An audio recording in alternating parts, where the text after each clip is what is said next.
মাইলস্টোনে বিমান দুর্ঘটনায় নিহত ৩ শিক্ষার্থী, এক অভিভাবক ও এক কর্মচারী পরিবারের পাশে দাঁড়িয়েছে বাংলাদেশ বিমান বাহিনী। সোমবার গাজীপুরে নিহতদের বাড়িতে গিয়ে সমবেদনা জানান বিমান বাহিনীর একটি প্রতিনিধি দল।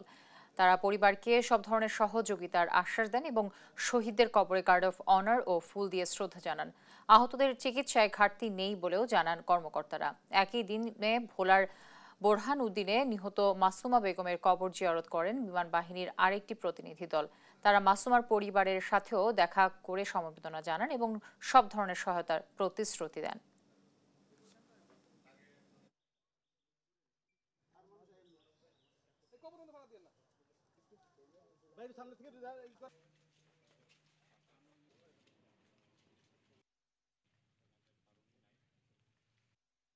আমি মাননীয় বিমান বাহিনী প্রধানের পক্ষ থেকে প্রতিনিধি হিসেবে এখানে এসেছি। এই শোকসন্তপ্ত পরিবারের প্রতি আমাদের অত্যন্ত মনোবেদনা জানানোর জন্য।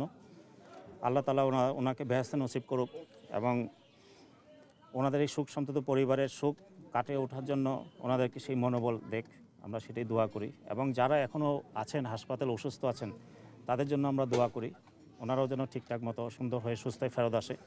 আলহামদুলিল্লাহ, ইতিমধ্যে আপনারা হয়তো শুনেছেন 2-3 দিনে আমাদের বেশ কয়েকজন সুস্থ হয়ে ফেরত এসছে। আপনারা সব আমাদের জন্য দোয়া করবেন।